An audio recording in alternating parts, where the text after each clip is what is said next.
খালেদা জিয়ার ঘটনা থেকে মির্জা ফখরুল থেকে শুরু করে বিএনপির অনেক নেতার রাজনীতির বা রাজনৈতিক ক্যারিয়ার এখানে শেষ হয়ে যেতে পারে।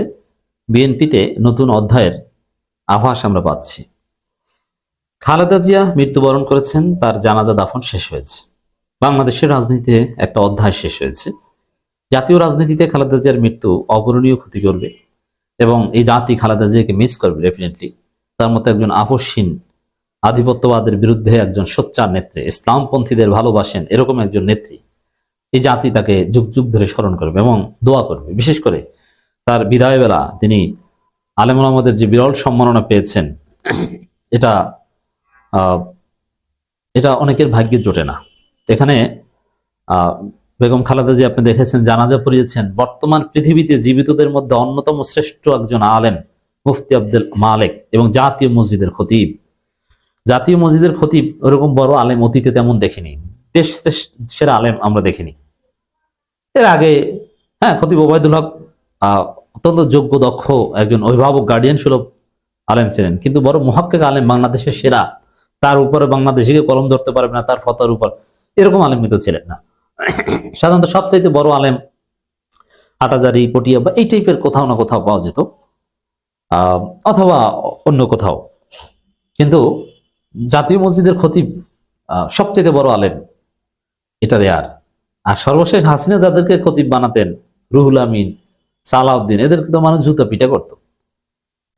যাই হোক, এরকম একজন জবরদস্ত আল্লাহওয়ালা লোক এবং জ্ঞানের দিক থেকে জ্ঞানের সাগর মুফতি আব্দুল মালেক, তার কোনো গর্ব অহংকার আত্মপ্রচারণা নেই, তিনি জানাজা পড়িয়েছেন। আল্লাহ এই জানাজা কবুল করবেন আমরা বিশ্বাস করি। এটা কয়জনের ভাগ্যে জোটে? জানাজার খাটিয়ে ধরেছেন বর্তমান সময়ের বাংলাদেশের সবচেয়ে জনপ্রিয় সত্তা, আমি জনপ্রিয় আলেম বলবো না, জনপ্রিয় সত্তা, যে কোনো বিবেচনায় সবচেয়ে জনপ্রিয়, যার আকর্ষণে সবচেয়ে বেশি লোক হবে, সেই ডক্টর মিজানুর রহমান আজহারি।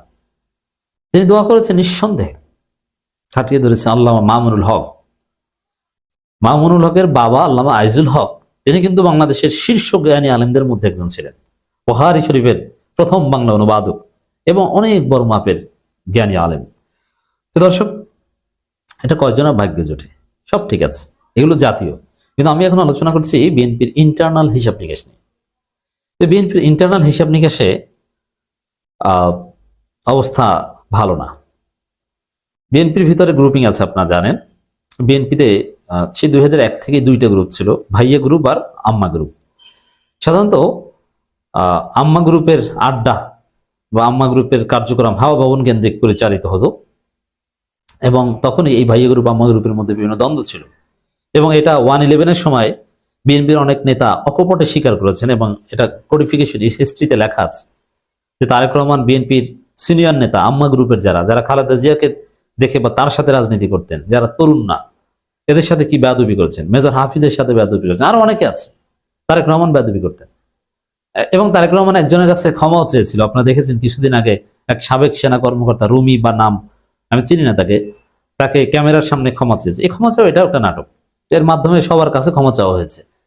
কারণ দেশে আসবেন, আগে রাস্তা ক্লিয়ার করতে হবে। তো বিএনপির সিনিয়র নেতারা অনেকেই তারেক রহমানের উপর মারাত্মক অসন্তুষ্ট, কারণ 2001 থেকে 2006 পর্যন্ত চরম বেয়াদবি করতেন, অনেককে বের করে দিতেন।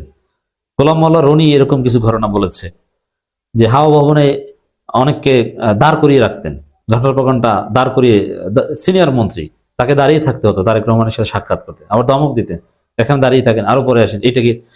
এমনকি 111-এর সময় তারেক রহমানকে বিএনপি সিনিয়র নেতারা প্রচন্ড গালাগালি করেছে, এমনকি খালেদা জিয়াকেও করেছে। খালেদা জিয়া তার এই পুত্রকে সামলাতে পারেনি। এমনকি 111-এর হিস্ট্রি যাদের মনে আছে, 111-এর পত্রিকার আর্কাইভ গুলো খুঁজে পড়েন, তাহলে দেখবেন যে তারেক রহমানকে বিএনপির লোকজন, এদেশের জনগণ কতটা খারাপ মনে করত। এবং বিএনপির যে মহাচান্দাবাজি, এই মহাচান্দাবাজির জনক ছিলেন জনাব তারেক রহমান এবং এটা বিএনপির লোকজনই বলতো যে বিএনপি, তারেক রহমানের কারণে আজকে বিএনপি ডুবেছে। আর তারেক রহমান বন্ধু ছিল কারা? যে আরেক মহাচান্দাবাজ গিয়াসউদ্দিন আল মামুন, অমুক তমুক, এরা। কি অবস্থা চলে, বিদেশে কত টাকা পাচার করেছে এবং সেরকম অনেক টাকা হাসিনা উদ্ধারও করেছে এবং ইট ওয়াজ ট্রু। হাসিনার সব মামলা সবকিছু সঠিক ছিল না, যদিও টাকা পাচার বা এইসব মামলা, এটা তো হাসিনা না, এটা 111 সরকারের। আর অনির্বাণ সরকারের সব মামলা সঠিক ছিল তা না, কিছুটা সঠিক ছিল, অনেকটা রাজনৈতিক উদ্দেশ্য প্রণোদিত ছিল। তো দর্শক, এরকম ভাইয়া গ্রুপ, আম্মা গ্রুপ বা নানান হিসেব নিয়ে বিএনপিতে ছিল। এখন খালেদা জিয়া নেই। খালেদা জিয়া যতদিন পর্যন্ত ছিলেন, যে বিএনপির সিনিয়র নেতারা, সে আম্মা গ্রুপের নেতারা, তারা খালেদা জিয়ার সম্মানে দলে সম্মান পাচ্ছেন এবং রাজনীতি করছেন। কিন্তু এখন খালেদা জিয়া অধ্যায় শেষ। এখন খালেদা জিয়ার নাম ব্যবহার করেও এরা অনেক চেয়ার টেয়ার পাবেন না। বিএনপিতে স্থায়ী কমিটিতে এখনো অনেক সদস্য আছে যাদেরকে তারেক রহমান দেখতে পারেন না, কিন্তু শেষ পর্যন্ত হলো খালেদা জিয়ার সম্মানেই তাদের নাম স্থায়ী কমিটিতে বহাল আছে। কিন্তু এখন যেহেতু খালেদা জিয়া নেই, খালেদা জিয়ার নাম ব্যবহার করার সুযোগ নেই, তার নামে স্থায়ী কমিটিতে বসার সুযোগ নেই, এই জন্যে বিএনপির অনেক নেতা মাইনাস হয়ে যেতে পারেন। আপনারা অদূর ভবিষ্যৎ দেখবেন, এমনকি যদি আল্লাহ না করুক বিএনপি ক্ষমতায় আসে, তখন মন্ত্রী হবে কারা? দেখবেন যে বিএনপি আম্মা গ্রুপের লোকজন নাই, তরুণ, তখন তারুণ্যের স্লোগান দিয়ে এই বিএনপির বৃদ্ধ অনেককে মাইনাস করে দিবে। এবং তারেক রহমানের সাথে যারা ভাইয়া গ্রুপের রাজনীতি করেছে তারা এখানে প্রতিষ্ঠা পাবে। এখন আম্মা গ্রুপের যারা রাজনীতি করেছেন, আম্মা গ্রুপ, ভাইয়া গ্রুপ, এটা বর্তমান প্রজন্মের আপনারা হয়তো বা জানেন না, কিন্তু আমি জানি। আমি ছোট ছিলাম কিন্তু ভালোভাবে স্টাডি করেছি তখন বিএনপির এই জটিলতা কতটা মারাত্মক ছিল, ভাইয়া গ্রুপ ভার্সেস আম্মা গ্রুপ। তো এখানে মির্জা ফখরুলেরও কপাল পড়তে পারে, অবশ্য রুহুল কবির রিজভির কপাল খুলবে। সালাউদ্দিন আহমেদ অবশ্য দুই গ্রুপে মেনটেন করতে পেরেছেন, সালাউদ্দিন টিকবে, কিন্তু নজরুল ইসলাম খান, মেজর হাফিজ স্থায়ী কমিটির সদস্য, কিন্তু তার কপালের সামনে বিপদ আছে, মন্ত্রী হতে পারবেন না যদি ক্ষমতায় আসে।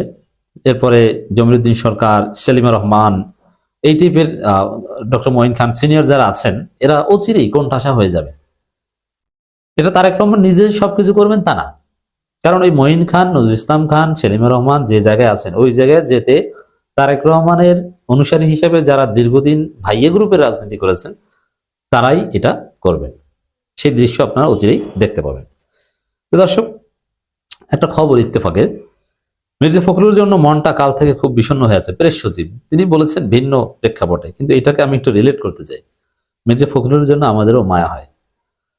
মির্জা ফখরুল সহ আরো অনেকে খালেদা জিয়া জীবিত থাকলে এই হসপিটালে আইসিইউতে থাকলেও চোখ বুঝে মন্ত্রী হতেন যদি বিএনপি ক্ষমতায় আসে। কিন্তু এখন তাদের পক্ষে কপালে সেই মন্ত্রী হওয়াটা জুটে কিনা সন্দেহ আছে। এবং তারেক রহমানকে যেহেতু ভারমুক্ত করতে হবে, তিনি ভারপ্রাপ্ত চেয়ারপারসন, সেখান থেকে তাকে বিএনপি চেয়ারপারসন বানাতে হবে, ভারপ্রাপ্ত শব্দটা বাদ দিতে হবে। এটা কোন প্রক্রিয়ায় বানায় এটাও দেখার বিষয়।